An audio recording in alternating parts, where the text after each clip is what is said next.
So I am Yasin. I'm an application developer in ThoughtWorks. So I once again welcome you all for the Geek Night. So the topic today I'm going to cover is about Kotlin. So how many of you already know about Kotlin?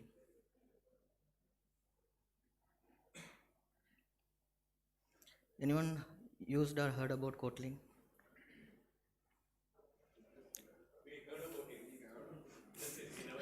Okay. So what is it, Kotlin?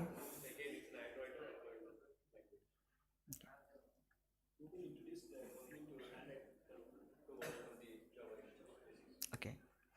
So as you said, like Kotlin is one more language. It works on the JVM.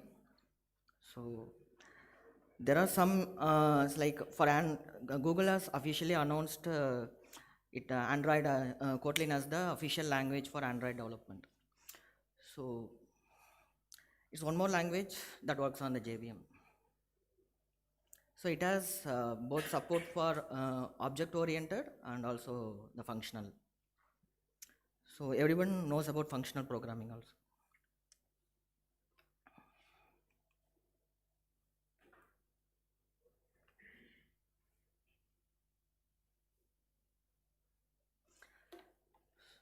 So we already have a lot of languages out there in the market, like Scala, Python, Clojure, Java, C Sharp. So why Kotlin? So because Kotlin was like it was more concise. It was like a better C Sharp for the JVM. So I was from a .NET background, so I used to program only in C Sharp. So I want to learn one more languages in the Java world. So if you see like C Sharp and Java are extremely like different worlds altogether. Both supports object oriented, but the ecosystem, all this tooling support, it's like major differences between C Sharp and Java. So if I want to learn one more language in the JVM world, so I thought of going through all the languages and I see this Kotlin. So if you see now, most of the syntaxes are very similar to C Sharp, and most of the functions also. It was like a hybrid language. It has taken all the some of the features from all the languages out there in the market and implemented it. So it was developed by everyone knows about JetBrains, IntelliJ IDEA. So they are the developers for Kotlin. So it also has support for, it's like more functional than object oriented. It has first class support for functional programming. So and it is open source. So there is no cost associated with using it. So it's like, it's very easy. So within a minute you can set up the project and you can continue running the application.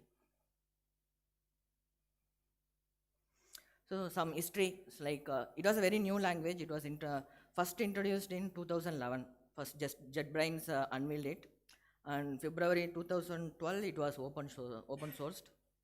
So first major release in 2016, and currently we have version 1.3 that was recently released. About 1 or 2 months back only, the version 1.3 was released. So it was very young language and was gaining more popularity. So no one has known about Kotlin before Google announced it as a official language for Android development. So before that one, it was not like much popular. After it was Google announced it, it got more traction.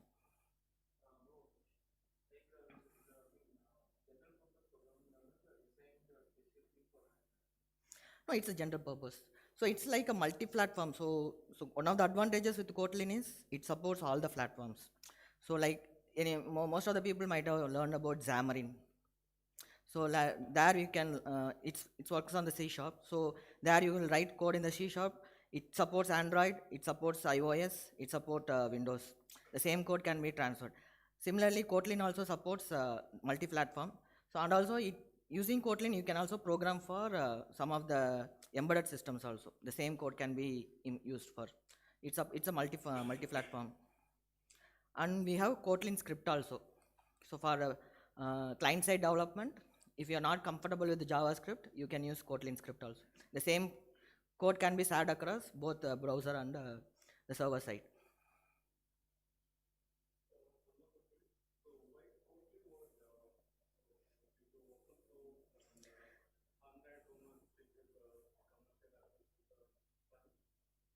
It's not like that, but so maybe we'll go through the features, then you will, there are many features available in Kotlin that are not available in Java as of now. So I'm not like I'm not a complete Java developer. So I am from a .NET world. So I was also, I'm not an expert in Kotlin also. We are learning, we are trying to implement Kotlin in one of our projects. So it's not like a advanced course on Kotlin. It's just introducing what Kotlin, what are the features available in Kotlin, just to like arouse, kindle your interest, so that when you start your own project or a new project in your office, you can use Kotlin. So some of the features, like these are all the features I'm going to cover. So in the end, I will show you some of the demos, like how easy it is to work with Kotlin in the end. So we have type inference. Mostly people coming from C# background, no? So they will, C# introduced most of the things long back before Java itself. So some of the features, people from C#, no, they don't feel they are working in Kotlin itself. Most of the features, syntaxes will be similar to C#. So type inference, smart cast, these are all some of the features available. So there are many new features in Kotlin. So in the interest of time, I'm going to cover only these things. So type inference, so Kotlin is a statically typed language. So here we don't need to like explicitly declare the type and assign the value to that. So it's like a type inference. Based on the value it is assigned, it can define the, it can take the type. Like if you pass a string value to a variable, it can automatically infer the types. It's like a it will automatically infer the type. You don't need to explicitly declare a type. So one of the features is like smart casts. So for example, so Kotlin, one of the other features with Kotlin is it's about nullable types. As far in Java, you don't have a nullable type. So you will have, while using Java, no, you will end up with using having the null pointer exception. Everywhere you have to check for nulls. But with Kotlin, that was built into the language itself. So if you want any object which is not nullable, you cannot assign a null value to that one. So compiler will throw error while developing itself. So only if it is a nullable type, you can pass a null value. So here I have an object that is null. So smart cast is like, in the if statement I am already checking object is string. So if the object is string means string is not a nullable type here. So it will not allow any null values assigned to that object. So if the object itself is a string means it is not nullable, then you don't need to check for null here inside the if condition. You can directly call the obj object dot to upper class. It will not throw any error here. So it smartly identifies once that check is passed. If it is a string, it is not a nullable. It is not a nullable value. Then you can without the compiler or the IDE will not give any warning on the second line in this line. So since that first if condition itself is passing, it infers that it's not a nullable thing. So you can call the value directly. Any questions on this? Huh? Any is like that's a super object. So it supports all the, so for in C# it will be object. So here any is the base class, it's a super class.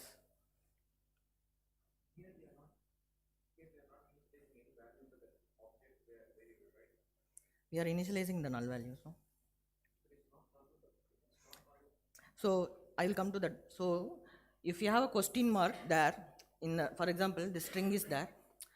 If you have a question mark here, so that will take a null value. If you don't have a question mark, that is not a nullable type. You cannot pass any null values. So even while developing, no, if you pass any null values to that object, it will throw a design time error itself. So you cannot pass, it will show you a warning. Only if you have a nullable type. So if you want to allow null, then no, you can create a nullable type. Otherwise, you cannot pass any null value to an object. If you know you want to allow null, then you can create it with nullable type. Like using question mark. So any doubts on this?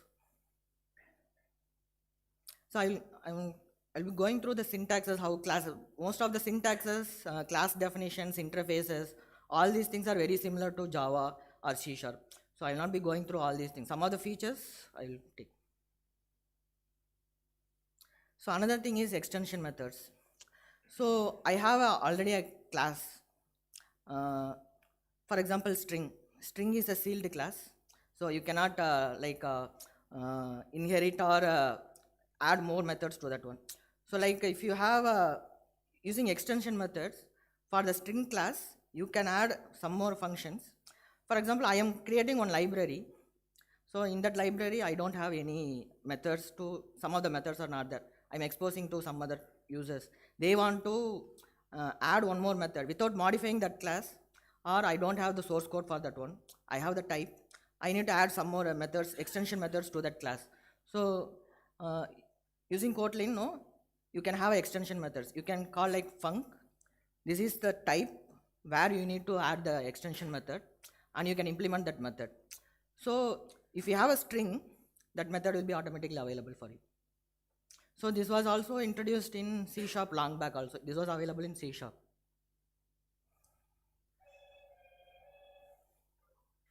any doubts on this one? So as I was telling, no, null safety. So whenever you create a string, any variable, any type variable, so if you decorate it with question mark at the end, that will allow null values. If you don't decorate it with the question mark, that will not allow any null values to that one. So this second line is throwing the error. So null safety is built into the program itself. So if you are sure, if you have a not nullable value, you don't need to explicitly check for null values in all the places. Only if you are sure, if there is going to be a null value, there you can use the null check.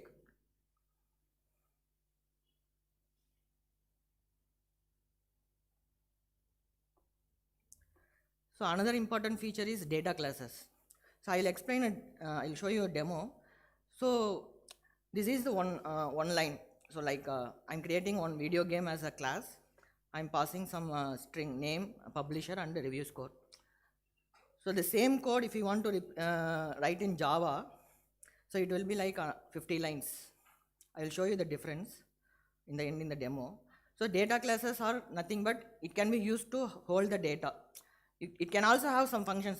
In our applications now, we will be creating some DTO classes to like from service layer or data layer to, while transferring the code from data layer to service layer, we will be using some data classes that will not have any behavior. It will be used just to hold the data. For that one, so if you want to create it in Java or C#, now you need to create all the properties. Even if it holds 3 things, you need to implement hash code, equals, all these things. But data classes, no, this one line, it will create all the equals, hash code, and string comparison, equals, everything it will create automatically for you. So you don't need to write any lot of codes. So that's why it's called very developer friendly, very concise syntax. Within 1 or 2 lines, you'll be able to achieve whatever you want to achieve. I will show you the demo in the end. Like if you want to create the same class in Java, you need to write around 50 lines. It's very concise.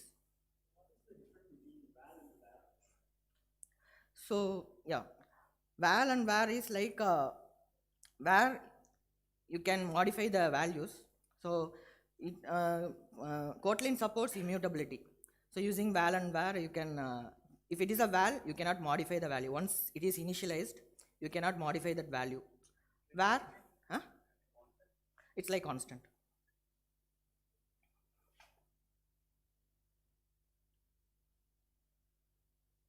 So any doubts in data classes?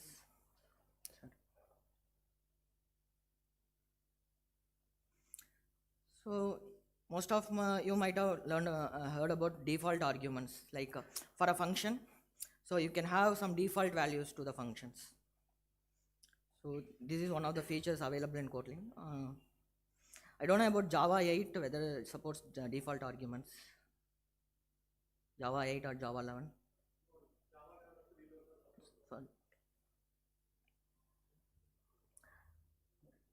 So one of the advantages of this one is like you don't need to have a multiple. If you want to do this in a Java world, you need to create multiple overloaded methods for this one. So if you don't have a default arguments, so here you can use the default arguments.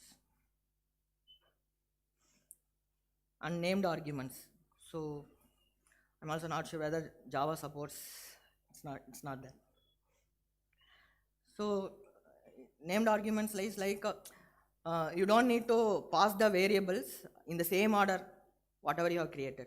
So if you have a named variables, say for example in the build, so I have a title, width and height.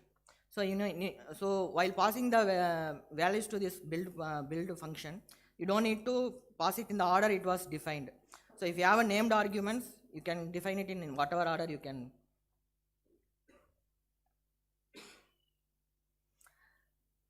So there is no switch case in Kotlin, that is replaced by when function. So here when is like it's a statement and also an expression, when and if. So you can assign the value of this instead of print. If there is any execution here that is returning some value, you can assign that to a variable. So instead of just functions, if is also like an expression, you can assign the value to the variable. So it's a statement and also an expression.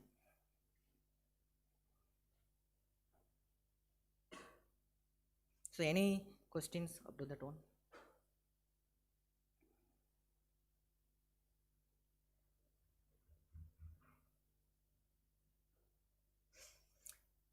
So functional programming, it's like Kotlin was developed with it has a first class support for functions. So functions are the first class citizens here. So in functional programming, one of the objective was like you can pass functions to any as a parameter. You can pass functions, store functions in a variables. You can whenever you need, you can call that functions wherever, and also you can pass the functions as a parameter to any functions. So that's what can store functions in collections, can pass functions into other functions. So most of you might have heard about lambdas and all. So it supports lambdas. So lambdas are possible because of this functional programming approach. So here if you see, this is a function. So whenever you write a lambda, you have to enclose it in with curly braces, and it accepts two parameters, x and y, and this is the body of that function. So you are assigning this function to a variable and you are executing that function variable. If you are calling that variable with the 4 and 7, you are passing two inputs, so you are getting the result. So any questions, any doubts? So what do you feel like? It's very easy or based on the features?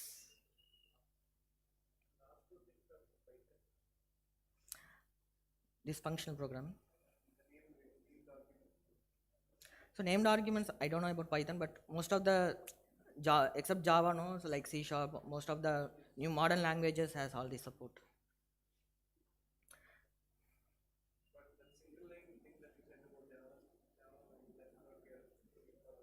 Okay. Data classes. Yeah.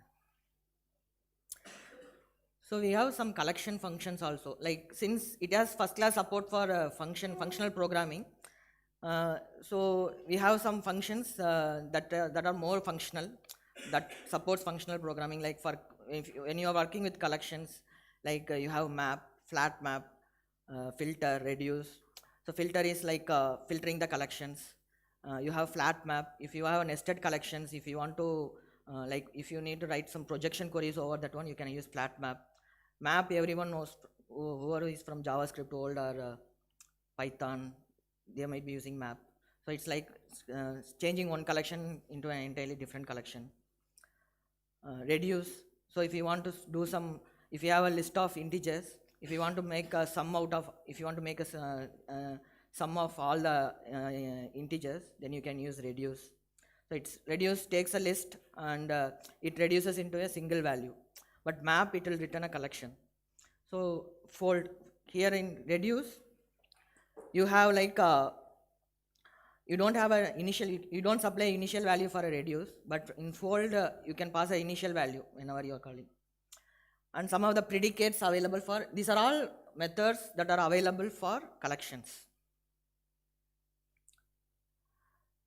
So one more interesting thing is like sequences, like it is similar to list. So I will show you the demo. So when you have a very small list, filtering or mapping through that list is, it's not like a big deal. So when you have a large list, it's like millions of elements or millions of items in the list. So if you use map and filter on that one, so this map and filter with lists, no, it will create intermediate collections. So that will occupy your memory and is also not, it's not performance oriented. It's not very highly efficient. So to overcome this one, they have introduced sequences. If you use the sequences, so that if you are mapping through or filtering to a large collection, that performance overhead is reduced using sequences. So sequences are more efficient for collection processing with more than single processing step. So this means like, so I have a collection, first I need to filter that collection. For example, I have a list of integers. I need to filter only the prime numbers from that one. That is one operation. On that filtering, I need to map, and for each prime number, I need to multiply with some other value. So I will map through that one. This is the second step. So with more than one single processing step means first we are filtering, then we are mapping through that one. So if you have a large collection, this will be it is not efficient using list.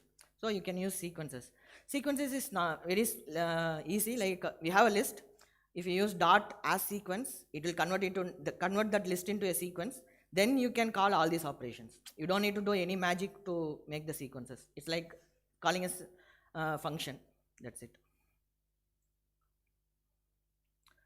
So these are all the things, some of the notable and important features that is available in Kotlin.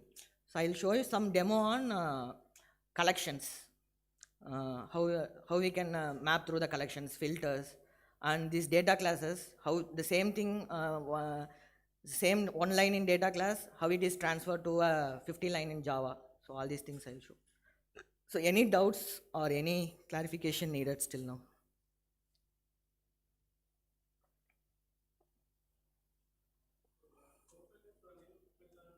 JVM. So one of the main reasons why it was used in Android was Android still uses Android JVM Java 6 or Java 7? No, 7. So with Java 8 and now Java 11 is coming, no, already released. So you don't have all the features available in Android development. So you don't have all the Java 8 and Java 11 features available. Still Android supports Java 7 only. So you don't have a lot of features available in the Android world. So Kotlin supports all these things. So you have many cool features, cool language support available with Kotlin. So using this, if you are using for, that's why the first thing got attracted towards Kotlin was using it for Android. So many things, no, with Java 7, you are not able to do it, but with the Kotlin, like data classes and all, it's like one line. Many things you can do it with Kotlin. So it got traction because of that one only. So and for mainly because of Android supports only Java 7 up to Java 7. So Kotlin become popular on that one. And also Google officially announced it as the official language.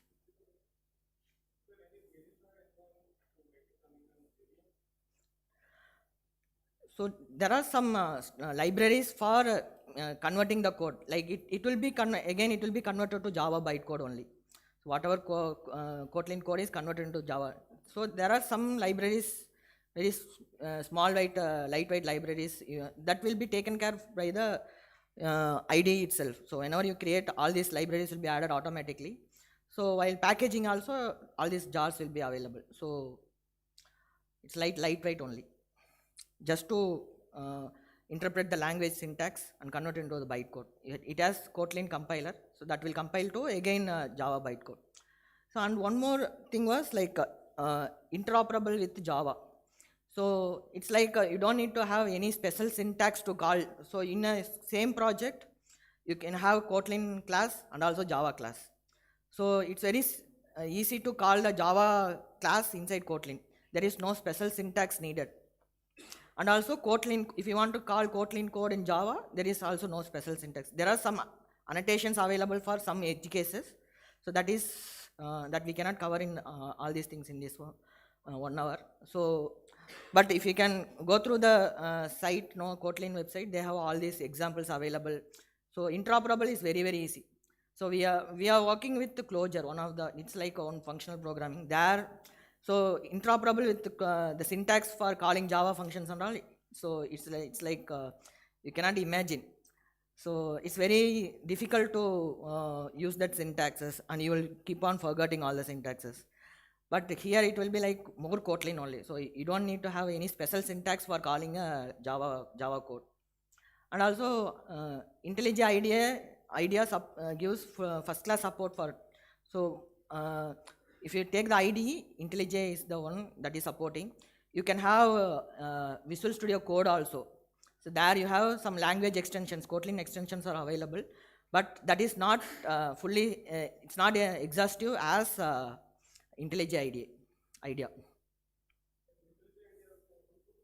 You have a community edition. So that supports Kotlin itself. So using IntelliJ IDEA, so the one of the thing was like, if you want to convert any of your existing Java file to Kotlin, is just like clicking if you have a menu, just if you click convert, it will convert the Java code into Kotlin code. You can use it. So any other questions before we move into the demo?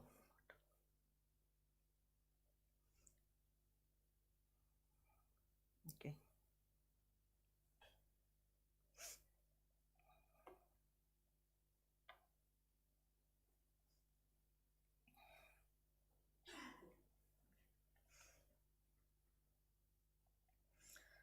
So I will walk through like creating a new, how easy to create a new project.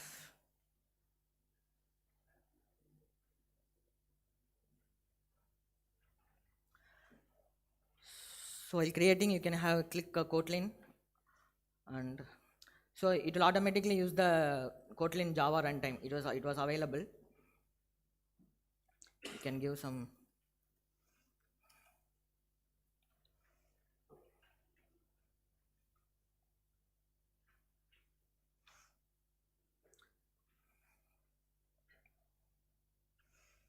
So the project is created. So it's like running similar to any other programs. No, you will have a main class also, main function here. So you'll create while creating, you can create a file or a class here. So I'm creating a file.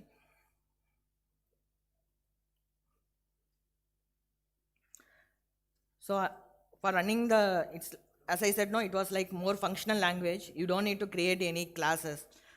For example, in C# and all, you have a class program that was default created. Inside, you will have a static method called main. That is the starting point of your application. Here, you don't need to write any classes. Just you can call func.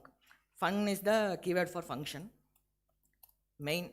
So here, the entry point is the main is the entry point for the Kotlin application.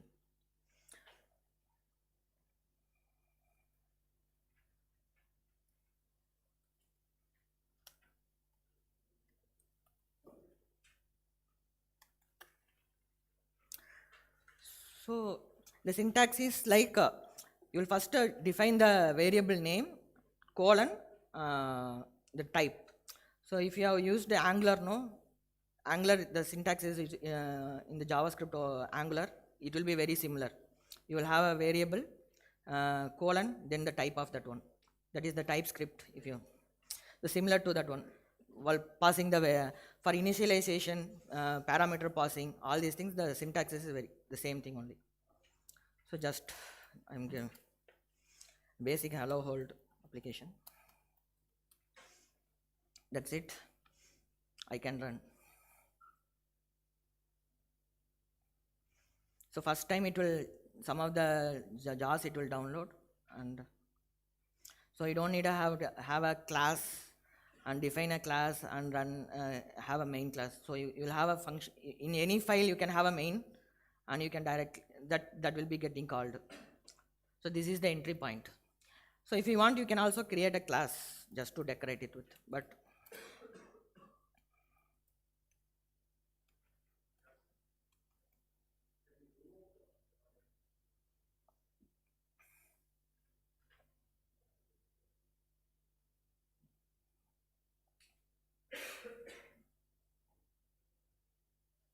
it's visible. So you can also enclose it within a class and call the main function, but it is not mandatory to run the application. So what happens behind the scene is this function without class, no. So the compiler will, as I said, no, it will compile into a Java bytecode only. So the compiler will create a class behind the scenes. Whenever you are compiling, it will create a class in the name of a the class name will be, I have created a program.kt file. So if you see program. This is the file. So if I don't give any class name, so what it will do is it will create a program kt.class. So Java will be compiled to java.class file. Similarly, it will it will create one more file called program kt.class. Inside it will create one class. That file contains one class, program kt class, and this function will be a static method. So it's again converted into Java bytecode only.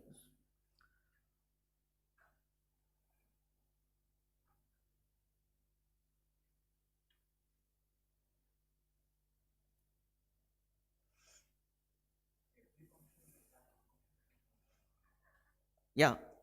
So if you don't create any, so it will get converted into a static function only.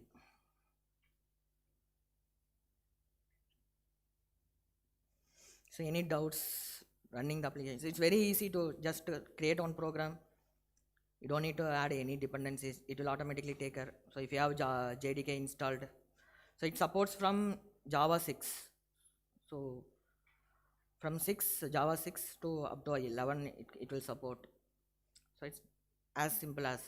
And also for web applications, you have first class support with Spring also. So since it is interoperable with Java, so you can use Kotlin for web application also. So like if you go to spring.io, no, Spring Boot initializer project, there is an option to choose Kotlin as a language. So it supports all the annotations. It has first class support for web application also. So I'll show you some of the collections demos. So if you see, this is the, once it is compiled, no, so this is what I have said. So it will be transferred into program kt.class file. Not able to see it here, but it will be a class file only.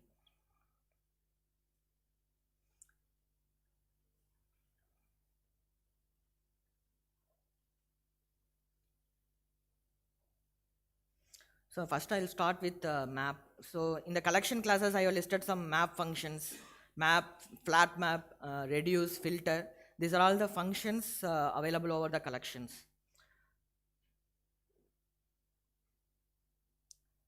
So I have a main function, func main.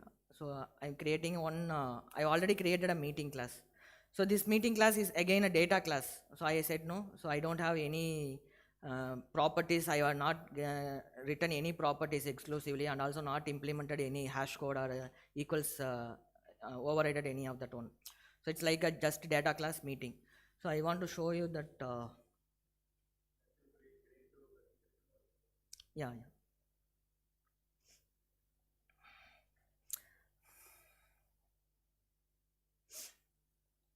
So this is the same class which I have shown it, no, one line data class for three fields properties, name, publisher, and review score. This is the code I need to write it. Mostly we will not be writing this one, but mostly we'll use the editor's support. But still, this is the amount of code it has generated for a 3 property class. The same thing.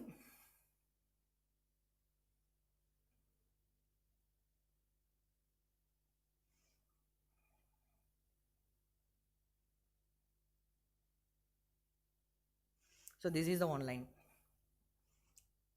So it has automatically implemented all the things. So here, so you don't need to, uh, for example, if you have a property name in Java, you will be creating one more getter and setters like get name and set name. So here you don't need to call it by get name and set name. So you can call it by name itself. So if you create a class for instance, you create an instance for video games, dot name. You don't need to call it like a get name. So it's similar to C sharp.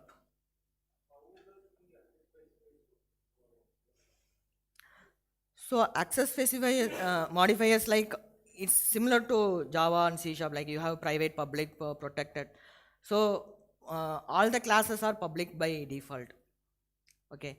Once if you want to make it private or sealed, you have to explicitly define that one. So I'm not taking that one since most of you might have known about all the access modifiers. So I'm not going into that one. So if you need, you can in Kotlin website they have given all the specification like what are most of the classes are public. Not most, all the classes are public by default.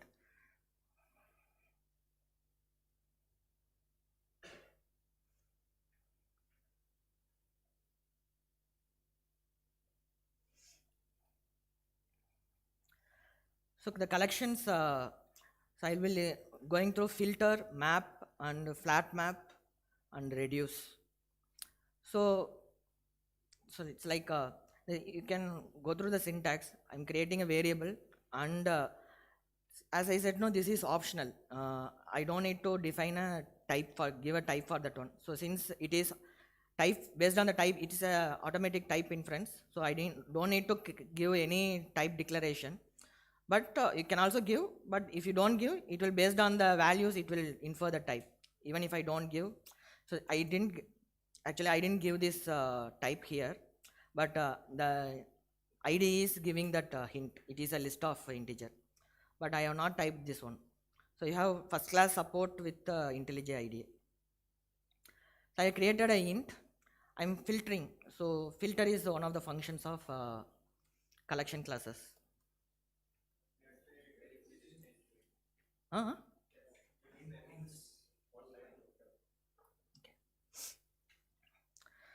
So filter accepts a function.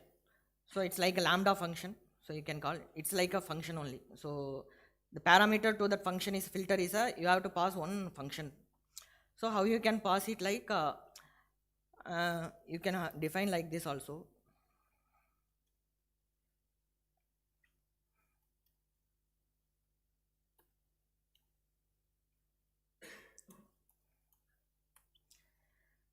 So this is the argument to that function. It accepts one parameter, and this is the expression of that function. So this is the lambda function. So how you will be using the lambda function is using curly braces. So wherever you want to pass a function, you will have to use the curly braces. So this is like a long syntax. So if you have only one, it's like only one integer, no. So if you can have it refers to the first that element in a collection. Whatever element, for example, it refers to the first one. Whenever you are filtering, so it's like it represents the element in the collections. So you can also have it /4.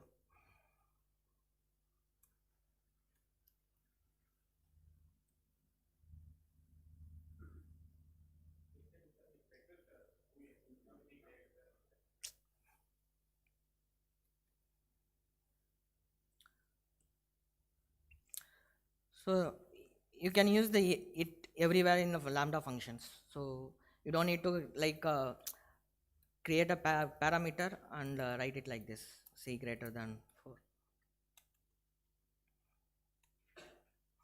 So it's filter whatever is greater than 4 from this list. So greater than 4 or less, I will give less than, so that I'll have much elements in the result.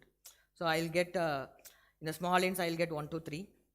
So if I print this one, if I run this one, I will comment all these things.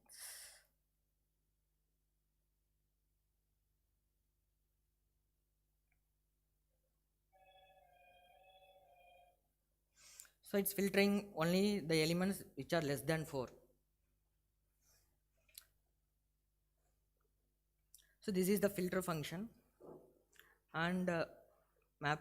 Mostly these are all, most of the persons might have used it in many of the languages like in Python or Clojure. So it's very similar in C sharp also the same thing is available. But in the C sharp the name will be different. It will be select here in C sharp, but here it is map. So map, it will take a collection and it will transform that collection. For each element, you can give some function.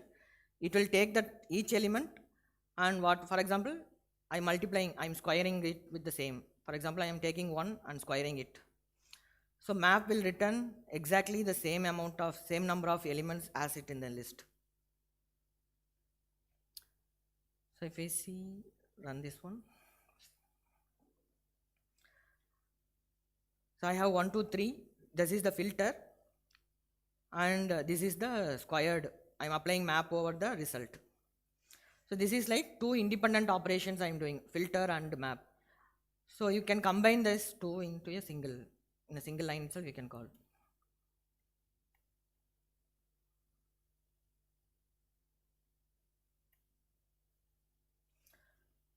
So I have a int, I am filtering first and I am mapping over this one. The same, the result will be same as this line, whatever in squared.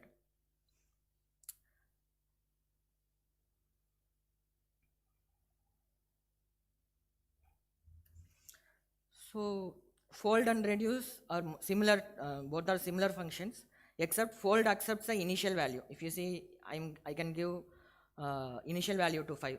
What it will do is, so I'm summing the all the elements. I'm summing 1 with 2 and the result, getting the result, and again summing the result with the third element.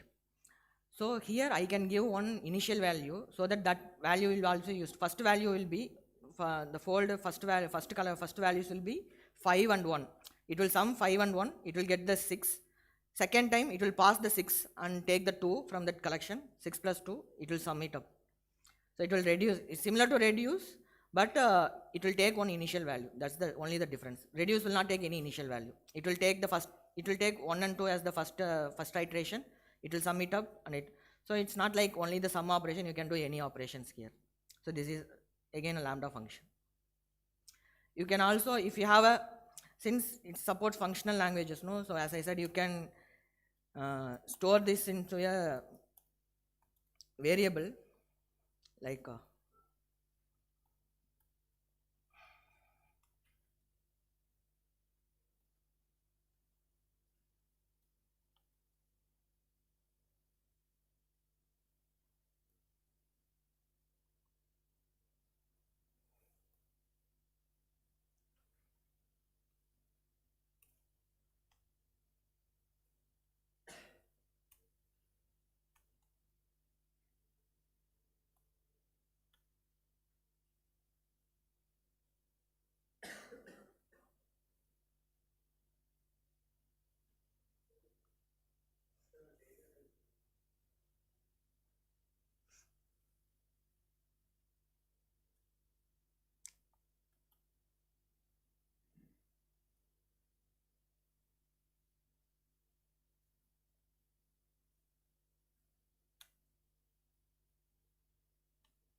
so I forgot the syntax, sorry for that, I'm also learning Kotlin. So it's like you can have the function declaration outside and you can pass this also.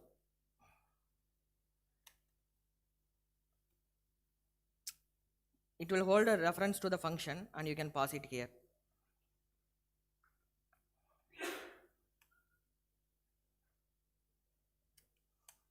So in that way, you can have, for example, if you want to reuse the same functions in all the places, you can store it in a variable and you can reuse it in all the places.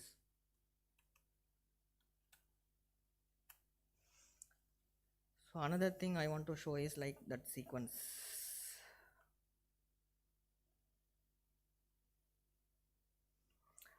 Everyone knows about flat map, I guess. So map, it will loop through the first, so for example, you have a one class that contains another list. So you need to get the list of, for example, in the meeting, this is a meeting class. I have a list of meeting available.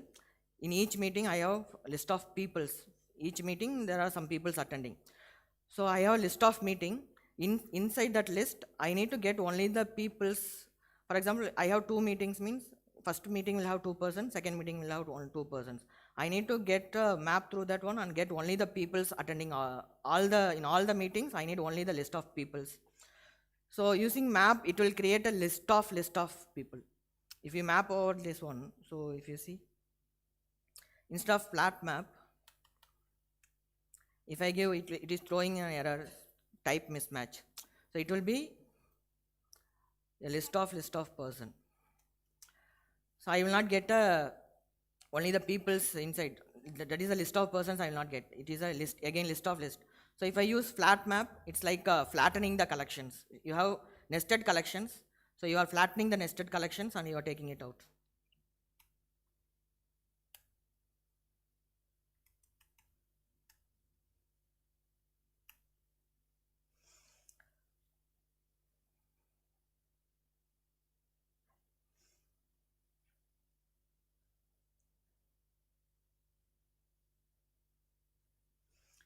So this is the sequence I want to talk about. Like, as I said, no, for long, small lists and all collections, you can directly use map and filter. That is not, it will not take up the performance. But if you have a very large list, then uh,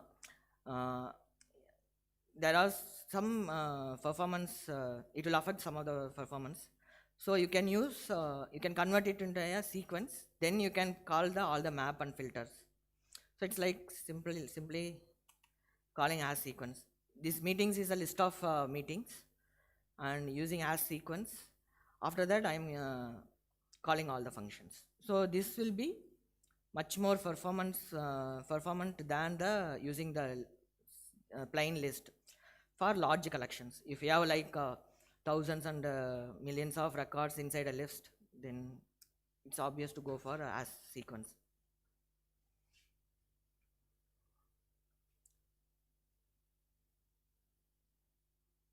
So any doubts? That's it for the demo. So I have not covered most of the syntaxes. That the syntaxes is very similar to Java, just the way you define the types, the classes, interfaces, all the object-oriented paradigm will apply to this one.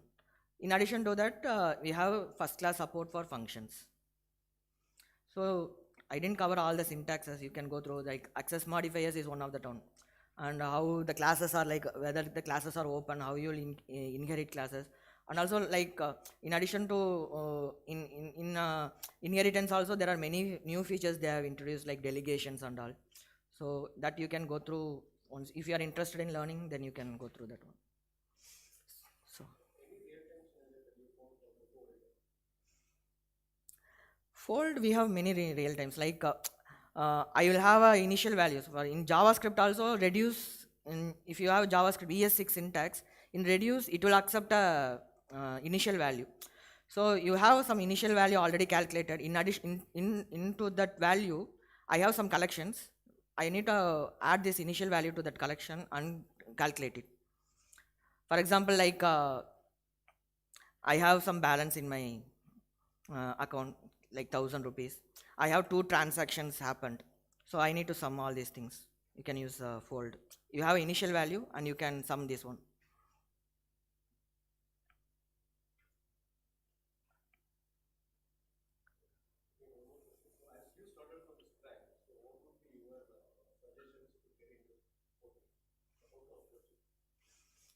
How to approach in the sense? So what? So I don't know. As I said, I was from C# background. It looks like mostly similar to C#. So learning was not a difficult thing for me. So you have a lot of video tutorials. If you go to YouTube, there are many free video tutorials available, and also Kotlin also have pretty good documentation for all these methods. And since it is used widely now in Android, you have a lot of Android tutorials using Kotlin also. So the learning is like, it's like you don't need to set up anything. Just if you have IntelliJ idea, just create one project, you can start it. You don't need to add any dependencies, just like it. If you want to have Spring Boot integrated, that is, there are also tutorials available, session documentation for that one. Even in Spring, they have a documentation for using Kotlin as the language. So you can readily start using it. So only thing is you need to know what are the features available. Most of the things as a developers know, you might be used to all the how you will approach the problem. Only thing is you need to learn is the syntaxes and what are all the features available and when to use that features. That's it. So when the experienced developers they don't feel any, so like working in Java, no, so they don't feel like any difficulty in learning Kotlin. And you have all the cool features. Some of the features that are not available in Java, you have it in Kotlin.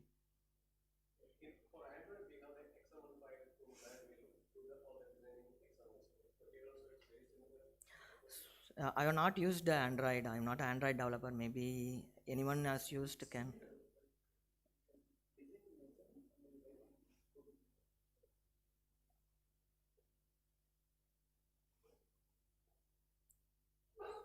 Any other questions?